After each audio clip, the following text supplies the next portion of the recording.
ദൈവത്തിൻ്റെ അതിപരിശുദ്ധമായ നാമം വാഴ്ത്തപ്പെടുമാറാകട്ടെ. ഇവിടെ നമുക്ക് വായിക്കുവാൻ ദൈവം തരുന്ന തിരുവചനം ഫിലിപ്പി ലേഖനം 3-ാം അധ്യായത്തിൻ്റെ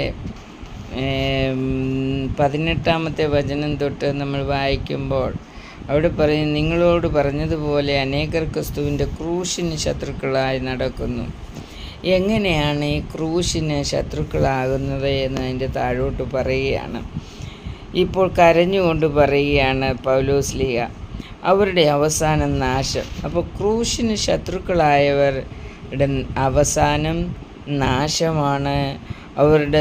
അവരുടെ സ്വഭാവം എന്താ? അവരുടെ ദൈവം അവരുടെ വയറാണ്. ലജ്ജയായതിൽ അവർക്ക് മാനം തോന്നുന്നു. അവർ ഭൂമിയിലുള്ളത് ചിന്തിക്കുന്നു. അപ്പം ക്രൂശിൻ്റെ ശത്രു എന്ന് പറയുന്നത് ഒന്നാമത് ഭൂമിയിലുള്ളത് ചിന്തിക്കുന്നവരാണ്.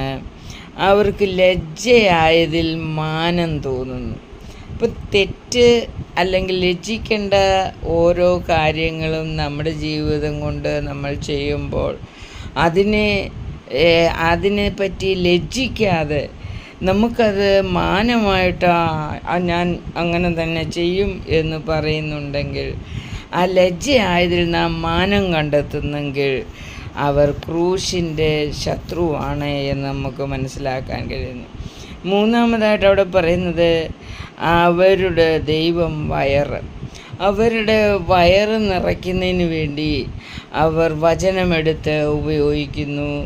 ആ വചനത്തിന് വിരുദ്ധമായിട്ട് ചിലപ്പോൾ ജീവിക്കുന്നു, അല്ലെങ്കിൽ വചനം ഉപയോഗിക്കുന്നു, ചിലപ്പം ആ വചനപ്രകാരം സംസാരിക്കുന്നു.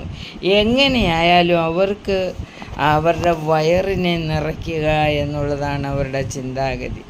ആയതുകൊണ്ട് ദൈവത്തിൻ്റെ മക്കൾ ആണെങ്കിൽ നാം ഈ ലോകത്തിൽ എങ്ങനെ ജീവിക്കണം? ക്രൂശിൻ്റെ ശത്രുക്കൾ ആയി ജീവിക്കരുത്. ഇപ്പോൾ ക്രൂശിൻ്റെ ശത്രുക്കൾ എന്ന് പറയുമ്പോൾ ചിലർ പറയും കുരിശു വരയ്ക്കാത്തവരാണ് ക്രൂശിൻ്റെ ശത്രു എന്ന്. ഇവിടെ വളരെ ക്ലിയറായിട്ട് പറഞ്ഞിരിക്കുകയാണ്, ക്രൂശിൻ്റെ ശത്രു വയറ് നിറയ്ക്കാൻ വേണ്ടി എന്തും ചെയ്യുന്ന വ്യക്തി ക്രൂശിൻ്റെ ശത്രുവാണ്. ലജ്ജയായതിൽ അവർക്ക് മാനം തോന്നുന്നെങ്കിൽ അവർ ക്രൂശിൻ്റെ ശത്രുവാണ്.